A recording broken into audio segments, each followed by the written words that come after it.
أعوذ بالله من الشيطان الرجيم. بسم الله الرحمن الرحيم. السلام عليكم ورحمة الله وبركاته. الحمد لله والصلاة والسلام على رسول الله وعلى آله وصحبه ومن والاه. سبحانك لا علم لنا إلا ما علمتنا إنك أنت العليم الحكيم.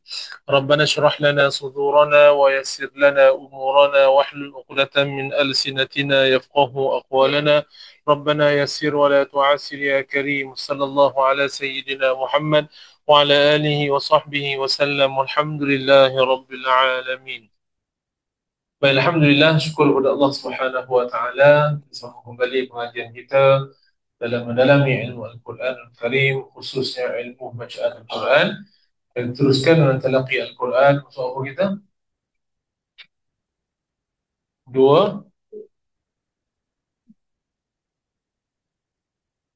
Dua tiga tujuh.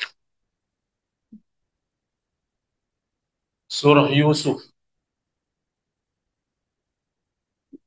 237, eh? Surah Yusuf, juzuk 12, ayat yang ke-15, sebelah kanan atas. Falamma zahabu bihi. Tahu ya? Jumpa, eh? Muka surat 237.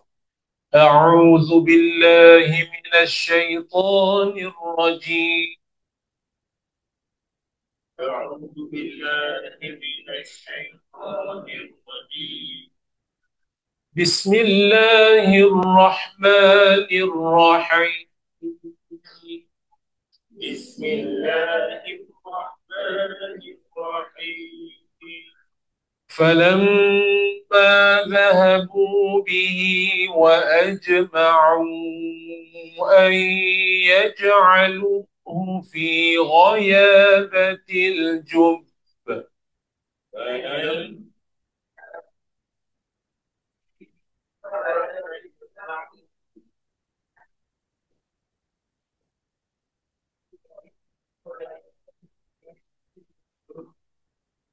Tawakuf pada ba yang bersabdu.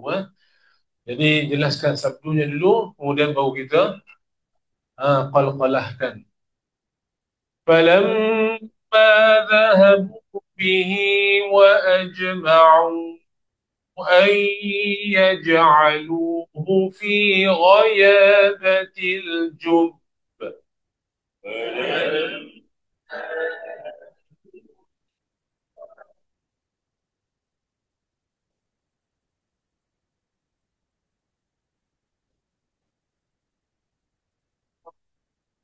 وأوحينا إليه لتنبئنهم بأمرهم هذا وهم لا يشعرون.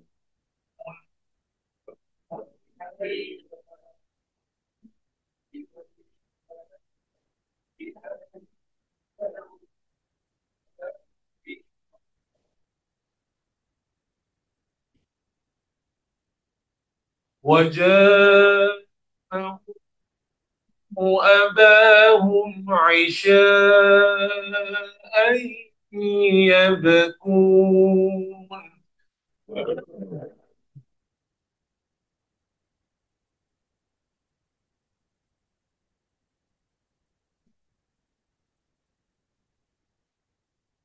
قالوا أبانا إنا ذهبنا نستبق وتركنا يوسف عند متاعنا فأكله الذئب.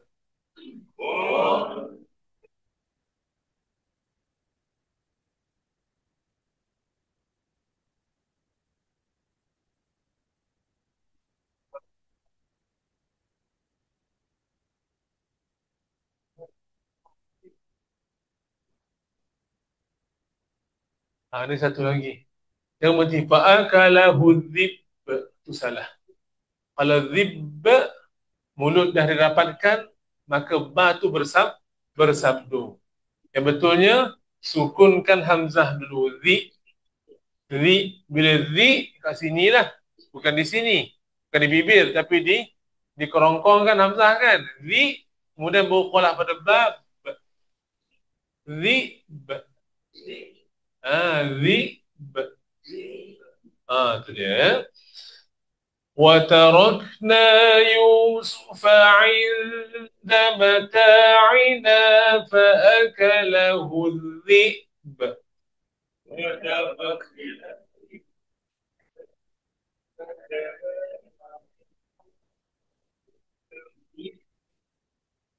وما أنت بمؤمن لنا ولو كنا صادقين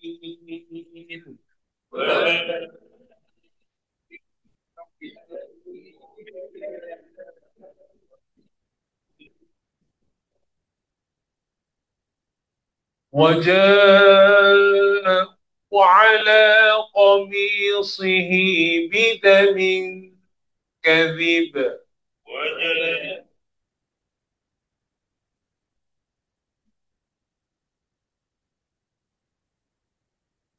قال بل سولت لكم أنفسكم أمرا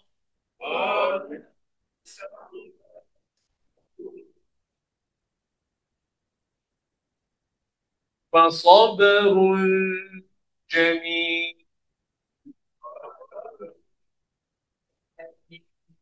والله المستعان على ما تصفون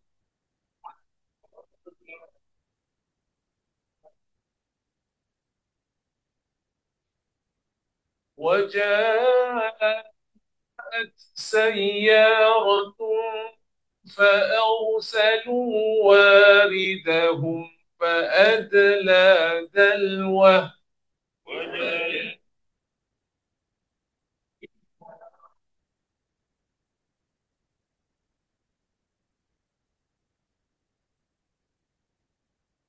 قال يا بشرى هذا غلام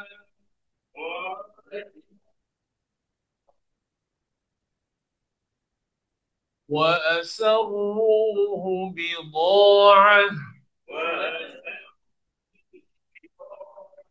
والله عليم بما يعمل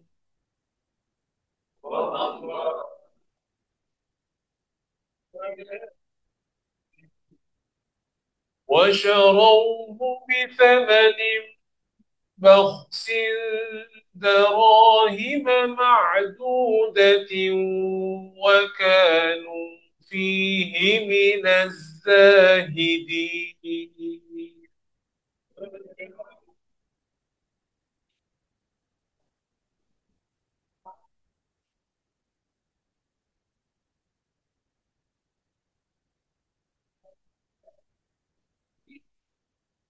وقال الذي اشتراه من مصر لامرأته أكرمي مثواه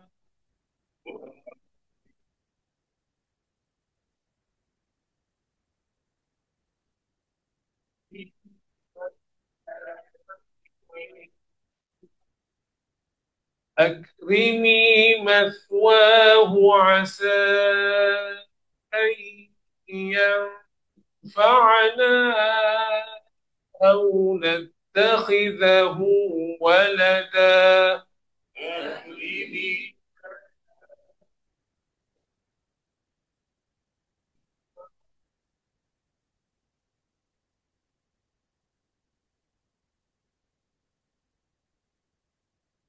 وكذلك مكنا ليوسف في الأرض ولنعلمه من تأويل الأحاديث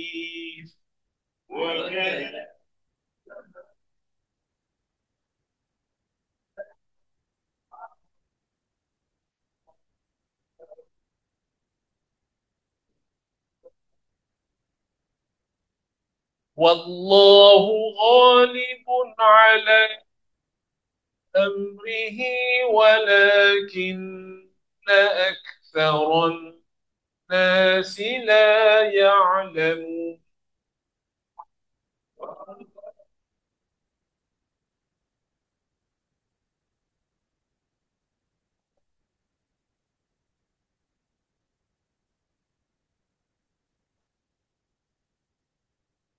ولما بلغ أشده آتيناه حكما وعلما.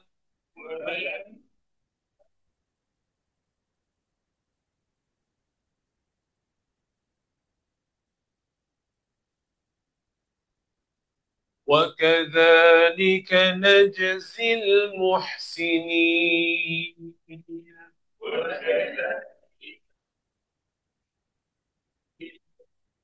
وراودته التي هو في بيتها عن نفسه وغلقت الأبواب وقالت هيت لك.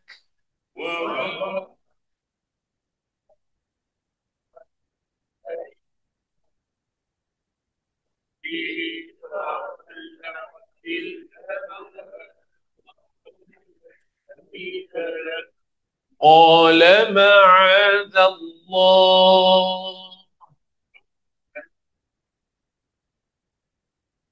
إنه ربي أحسن مثواي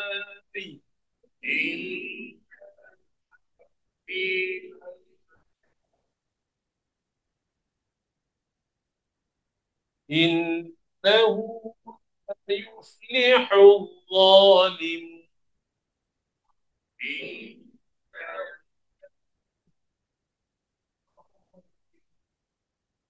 ولقد همت به وهم بها لولا أن رأى برهان ربه.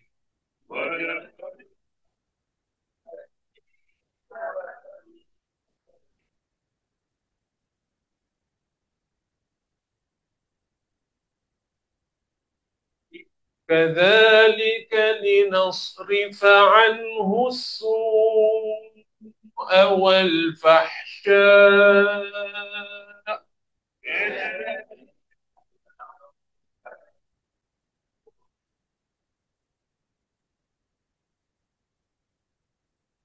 إنه من عبادنا المخلصين.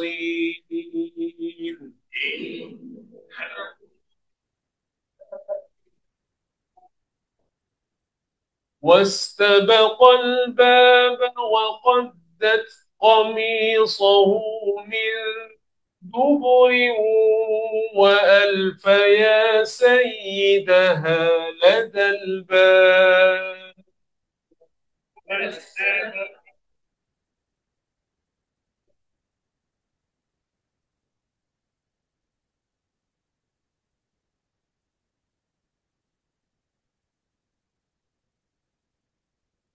قالت ما جزاء من أراد بأهلك سوءا إلا أن يسجن أو عذاب أليم.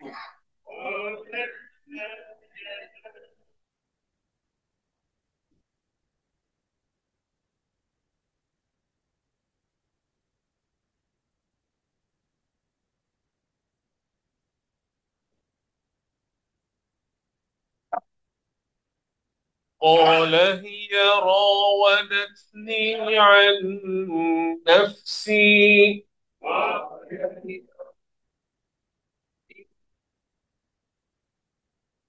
وشهد شاهد من أهلها إن كان قميصه قد من قبل فصدقت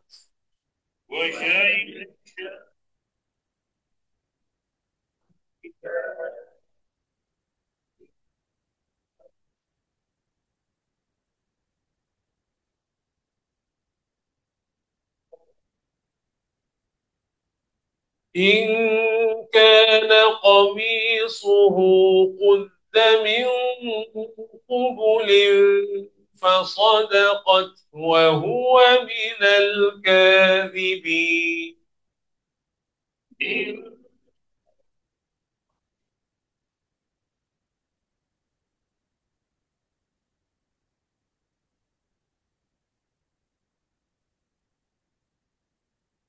وإن كان قميصه قد من دبر فكذبت وهو من الصادقين.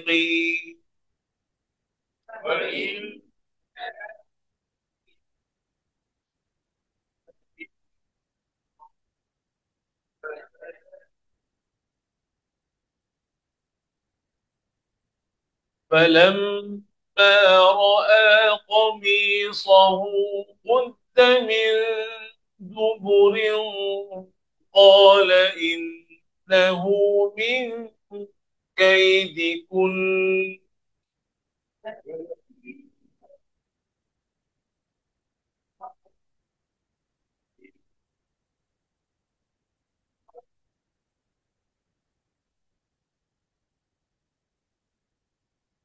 إن كيدكن عظيم.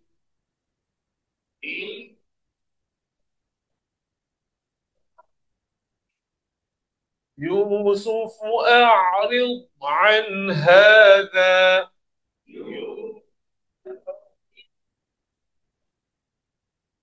أعرض عن.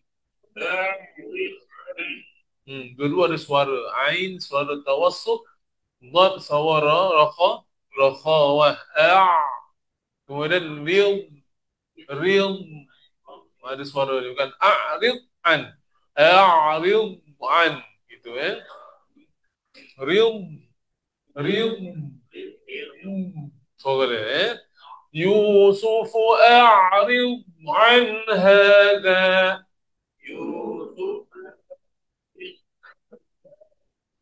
واستغفري لذنبك إنك كنت من الخاطئين.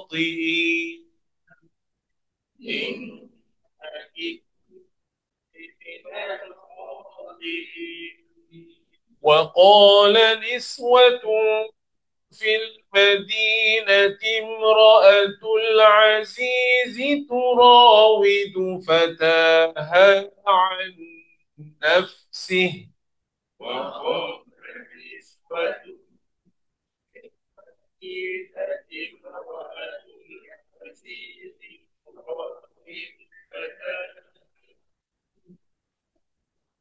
قد شغفها حبا إنا لنراها في ضلال مبين.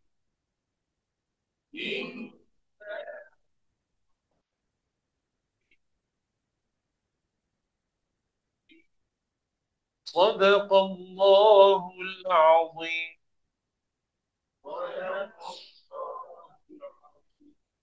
Alhamdulillah, ada soalan nak tanya? Ya, ya. Okey, ya betul. Tak. Tawasul tak dikira dalam 10 itu. Dia hanya ada sifat di antara. Di antara syiddah dan rakhawah. Tak diambil kira lah sebagai sifat. Tapi dia adalah salah satu sifat di antara sifat. Ya, jadi sifat yang disebut yang ni antara syiddah dan rakhawah. Tengahan tu ada tawassut tapi tak dikira sebagai sifat yang ke-11. Kalau ada itu tak berlawan lah. Nah, dia berlawan 5 mesti lawannya 5. 5 lawan 6. 5 lawan 6 tak ada lah. 5 lawan 5 ada tengah satu dia ni.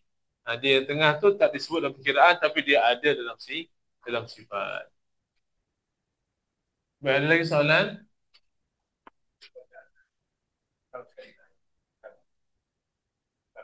Yang mana tadi tu? Zi, okey. Itu tidak sabdu. Wa akalahu zi tu kan? Aha. Tengok ayat dia, apa dia? 17. Zi bu 17, satu lagi. Okey. Itu zi. Okey, satu lagi. Jub. Oh, tu. Okey, tengok tuan. Soalan perbezaan antara dua tempat segi bacaan. Pertama, pada baris yang pertama tu, falamma dhahabu bihi wa ajma'u an yaj'aluhu fi ghayabatil jubb. Itu kita waqaf pada huruf qalqalah yang bersabdu. Soalan beza dengan yang kedua pada kalimah baris yang keempat. Wa tarakna Yusufa 'inda mata'ina fa akalahu dhi'b. Okey Baik. Jadi soalannya apa beza antara yang pertama jub dengan dhi'b? Okey, yang pertama kedua-duanya huruf qalqalah, dia samalah. Huruf qalqalah.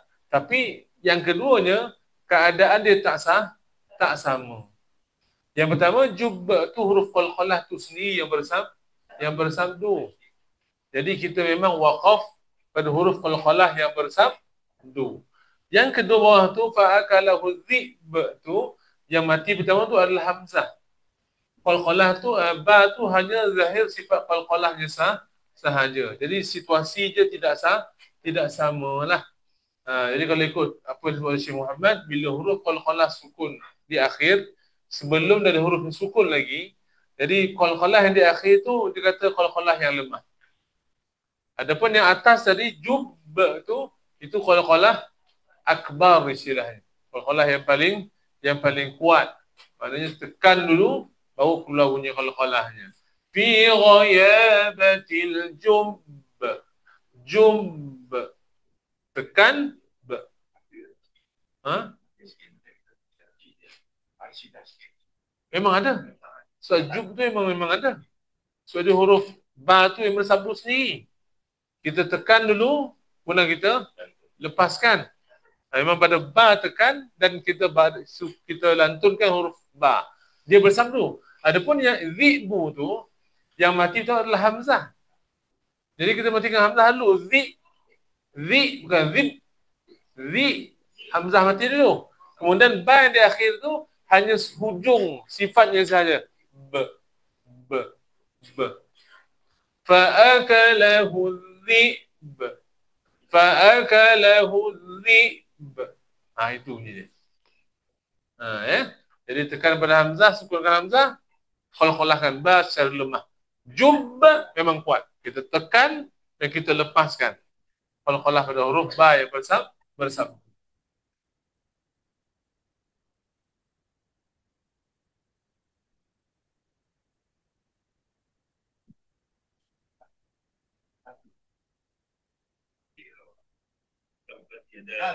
Aha.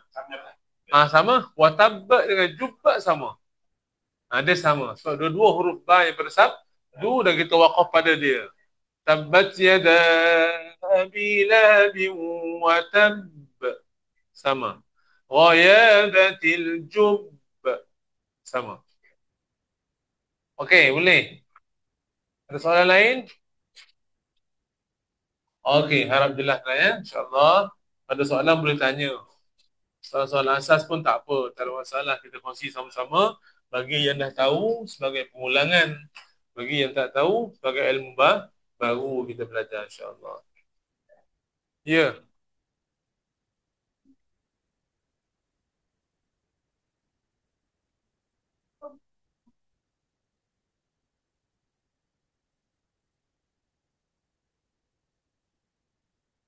Kubro. Dia kubro je. Sukun di akhir.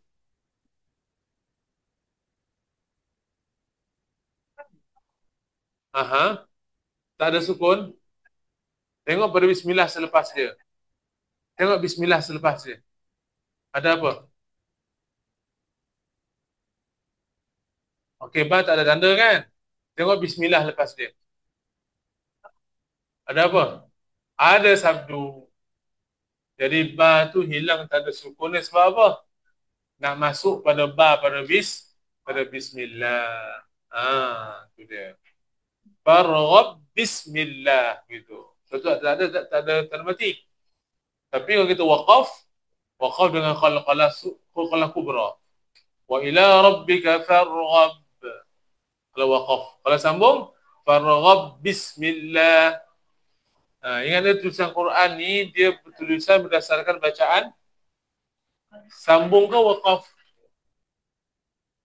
Tulisan Quran penandaan baris tu ikut bacaan sambung ke bacaan waqaf? Sambung. Sebab itulah ba tu tak ada sukun. Kerana bila sambung dia bertemu dengan ba satu lagi. Bila ba jumpa ba hukum apa? Idgham mutamathilain, dua huruf yang sama. Jadi ba yang pertama dimasukkan pada ba yang kedua. Oleh kerana ba pertama masuk pada ba yang kedua, ba pertama tak diletakkan tanda sukun. Ba yang kedua diletak tanda apa? Sabdu. Boleh? Okey. Okey, selesai ya. Soal apa kita? 197.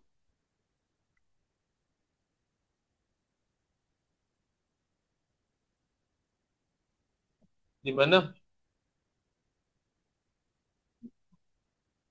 Ketahuilah. Oh, tu dia.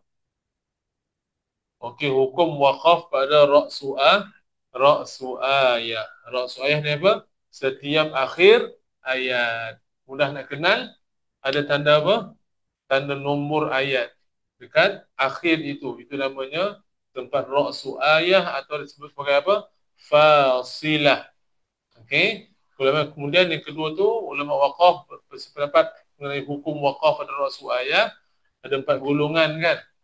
Yang pertama, antaranya Imam Baihaqi mengharuskan waqaf pada rasul ayah dan tidak dengan selepasnya secara mutlak. Contohnya, wa rabbika las'alannahum ajma'in. Di situ kemudian sambung amma kanu ya'malun. Walaupun ada hubungan kuat segi makna, tapi oleh kerana rasul ayah maka tetap boleh waqaf dan tetap boleh mula dengan ayat selepasnya. Contohnya fawailul lil musallin alladzina hum, itu sangat perlu kepada apa? Kepada ayat selepasnya. Sebab mana fawailul lil musallin ni celaka lah orang sembahyang.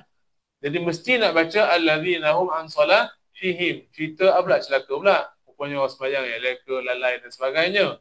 Walaupun begitu keadaan pun masih boleh lagi waqaf pada fawailul lil musallin. Boleh waqaf. Sebab apa? Alasan dia ra'su ayah, kepala ayat. Okey. Kadang-kadang waqaf tersebut harus, tapi ibtidak yang kalimah selepasnya bermakna yang batil. Contohnya ala innahum min ifkihim la yaqulun. Kemudian waladallah. Ni kalau boleh berhenti kat situ, tapi bila mula waladallah tu jadi makna tak bagus pula. Ketahuilah bahawa semuanya mereka dengan kebohongan mereka benar-benar mengatakan. Waqaf kat situ. Itu rasul ayah. Mula waladallah, Allah beranak. Kan maksud tak apa cantik tu. Walaupun begitu, tetap boleh waqaf pada la yaqulun. Kenapa? Ra'su ayah. Cuba tak tuan, kita baca cari ya. Jumpa muka 197. Sebaca tadi 196, saya ulang belakang balik. Itu kita dapatkan balik. Kita ra'su ayah tu. Okey, seterusnya jadi maknanya sebagian ulama termasuk Imam Baihaqi, dia kata semua ra'su ayah boleh berhenti dan mula pada kalimah selepasnya. Walaupun segi maknanya sangat bergantungan, boleh jadi makna yang kurang cantik dengan makna yang kurang sedap, tapi bagaimanapun tetap boleh. Atas alasan apa? Ra'su ayah. Baik.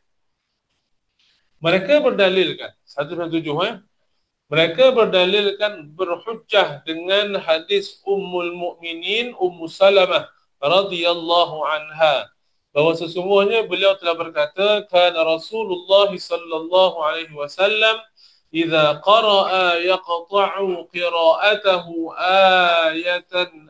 ayatan yaqulu bismillahirrahmanirrahim thumma yaqif ثم يقول الحمد لله رب العالمين ثم يقف thumma yaqul ar-rahmanir rahim, thumma yaqif. Ini rawahu Tirmizi. Ini dalil yang mengatakan boleh berhenti pada ra'su ayah. Ini dalil dipegang oleh ulama yang kata asal ra'su ayah saja bolehlah berhenti dan mula pada ayat selepasnya. Maksud hadis tadi adalah Rasulullah sallallahu alaihi wasallam apabila baginda membaca Al-Quran, maka baginda memutuskan bacaannya satu ayat. Baginda berkata membaca Bismillahirrahmanirrahim. Kemudian baginda waqaf. Kemudian baginda membaca Alhamdulillahi Rabbil Alamin. Kemudian baginda waqaf. Kemudian baginda membaca Ar-Rahmanir-Rahim. Kemudian baginda waqaf. Begitulah seterusnya. Maksudnya Nabi baca satu-satu dan setiap ra'su ayah Nabi berhenti. Baik, mafhum daripada hadis yang dinyatakan tersebut bahawa Rasulullah sallallahu alaihi wasallam waqaf pada kalimah Alhamdulillahi Rabbil Alamin dan kalimah Ar-Rahmanir Rahim. Dengan demikian itu, maka baginda sallallahu alaihi wasallam telah memisahkan antara mausuf dengan sifat. Sedangkan antara keduanya, mausuf dan sifat, ada hubungan yang kuat, ta'alluq lafzi. Jadi alhamdulillahi rabbil alamin. Kita puji Allah Subhanahu wa taala, Tuhan sekalian alam. Kemudian Ar-Rahmanir Rahim itu apa dia? Sifat bagi siapa? Yang Maha Pemurah, Maha Pengasih ni. Allah lah Tuhan sekalian alam tadi. Jadi sepatutnya tak dipisahkan oleh pengajian biasanya. Yang empunya sifat dan sifat dia eloklah disambungkan. Supaya apa? Jelaslah. Tuhan sekalian alam yang Maha Pemurah lagi Maha Mengasihani. Begitu. Tapi kat sini, ra'su ayah Rabbil Alamin ada nombor ayat.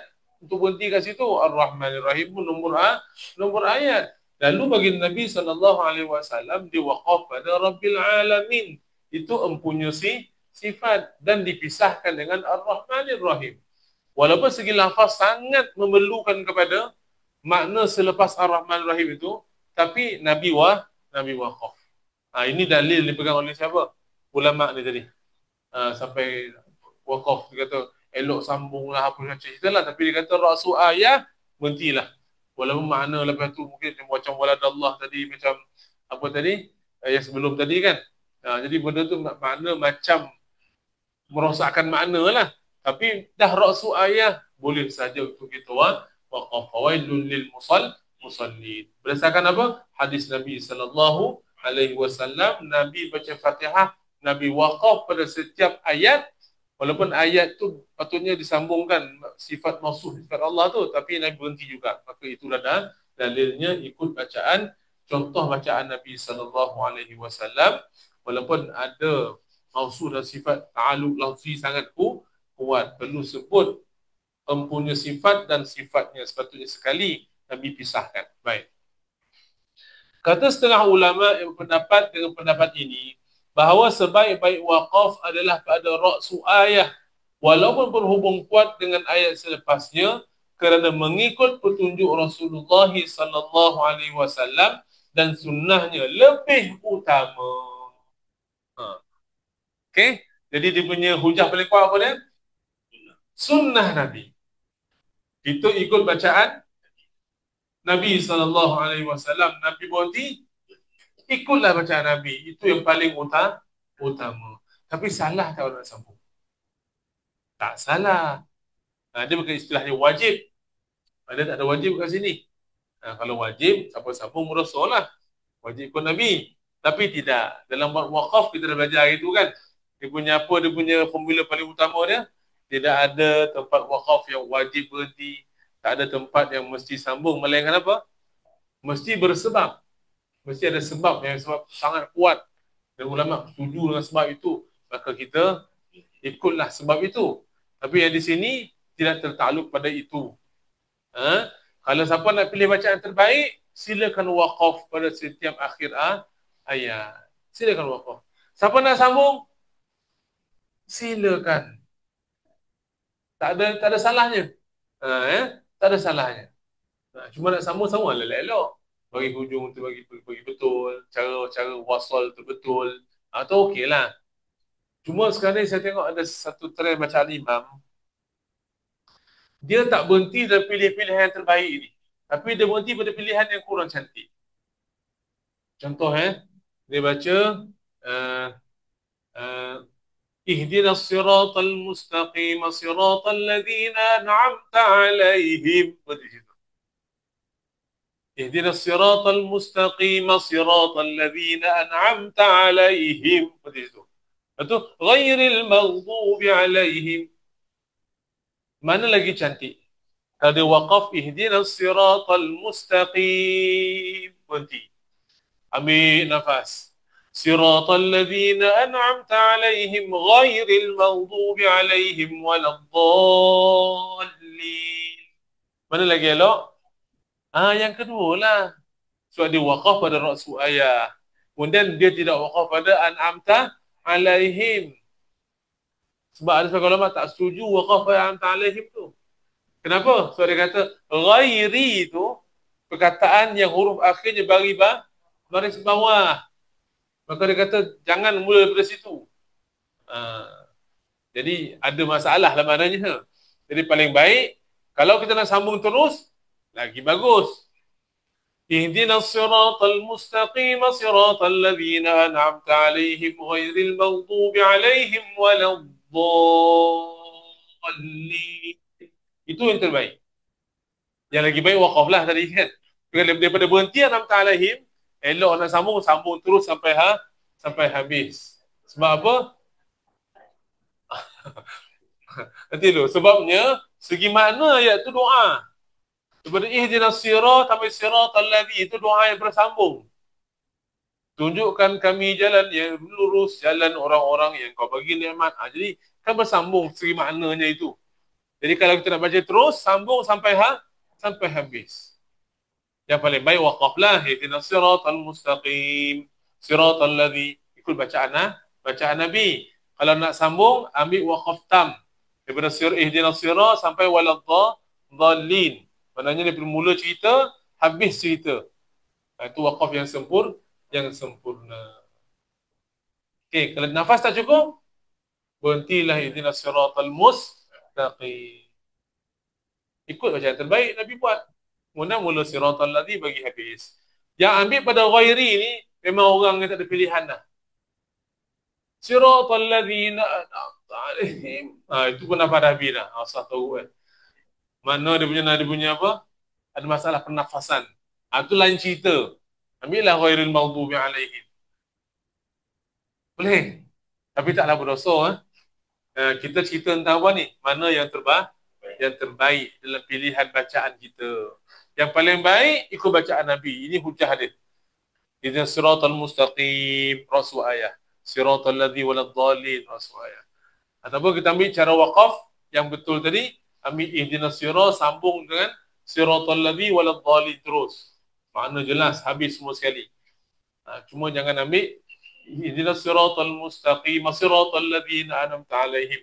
Tak berhenti pada rasul ayat. Dia berhenti tengah ayat. Atau tidak pula ghairil maghdub. Itu dah masalah sikitlah. Tapi taklah sampai kata tak sah sembahyang belakang imam ni ghairil maghdub biar tak ada. Okey? Taklah sampai berdosa, taklah sampai batal sembahyang. Tapi bila bincang bab waqaf, ikutlah sikit-sikit pakai orang waqaf ni. Kurang cantik lah. Bagi orang yang menghalusi, bagi orang yang tahu hukum waqaf, bagi orang yang nak dengan makna yang puas hati, maka dia nak waqaf waktu baik-baik dan kita boleh mengikuti waqaf yang terbaik.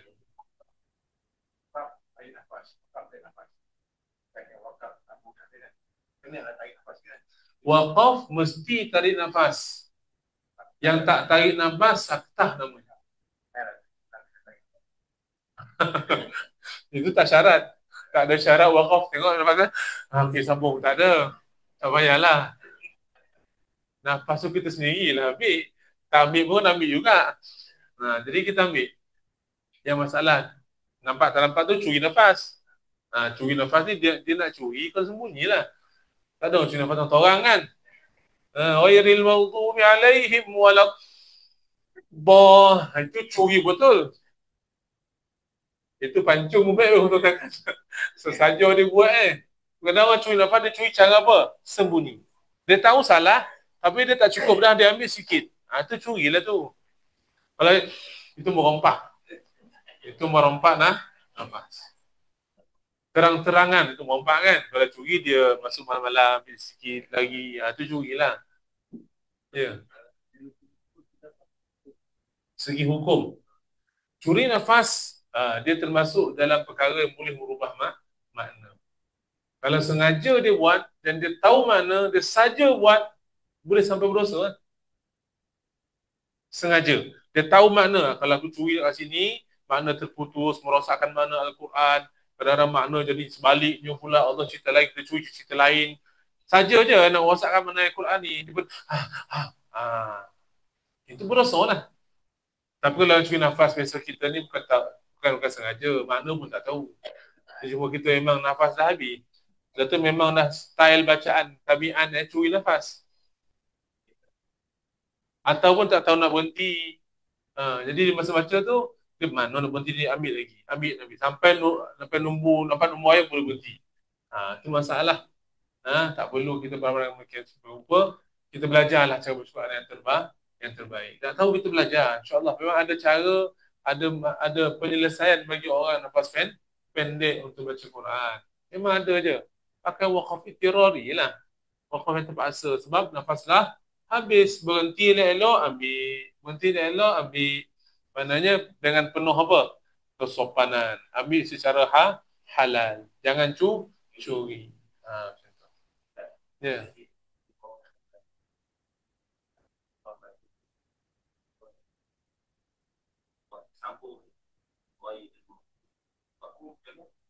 Tak apa. Dia cakap kata dia bukan kesalahan yang besar sampai tak sah sembahyang apa semua ni. Dia tak termasuk dalam kesalahan ummi. Yang kita sebagai makmum masalah kalau imam tu ummi. Ummi ni maksudnya dia ada masalah baca Quran ni. Ada huruf yang tak boleh sebut, makhraj dia lari, bagi contoh. Dia pun tak tahu hukum akan bacaan ni, dia baca baca je. Itu ya. Itu dikira ummi. Ummi ni makna asalnya tak tahu baca, tak tahu tulis. Langsung tak tahu. Tapi dalam bab solat, kalau imam, walaupun dia tahu baca Quran, dia mahir. Tapi kelemahan dia huruf ra. Dia tak boleh sebut ra. Ra jadi apa? Jadi ra. Ra jadi ghain contohnya. Bismillahirrahmanirrahim. Ar-Rahmanirrahim. Dia pergi baca itu kan. Dia dikira ummi juga. Dia dikira ummi. Jadi ummi tak boleh jadi imam. Sebab kalau ummi jadi imam, yang belakang ni tak ummi. Yang belakang boleh sebut ra dengan betul. Tiba-tiba diikut pula imam yang masalah ummi tadi. Yang belakang ni tak sah. Berat tu. Terus saya kata tak boleh. Imam ni tak boleh suka angkat itu je. Kena pastikan yang betul, yang terbaik. Kecuali dia dekat depan tu ummi. Huruf ra tak betul. Yang belakang ni semua spesial. Semua sebut ra. Semua sama je ra. Macam tu tak apa. Sebab sama taraf. Tak sungguh. Tak, ini memang dibincang dalam bab fiqh. Bab cerita tentang ummi ni, masalah imam yang ummi. Ha? Sengau tu satu cerita lain pula. Ha. Sengau pun ada juga tak apa-apa sengau ni. Tak sengau pun sengau juga. Tu dia buat. Tak kena juga segi sifat dan makhraj huruf. Okey, jadi beginilah belajarlah Quran. Kalau nak tanya masalah ni, banyak masalah macam-macam bunyi orang baca. Dan bila tak ada ilmu ni, orang baca ikut apa? Ikut suka. Sebab Quran tak boleh ikut suka. Dia adalah wahyu mukjizat Al-Quran yang dijaga. Dan Allah suruh baca Quran, waratil Qur'ana tartila. Kena baca dengan betul. Sebelum dah habis dah.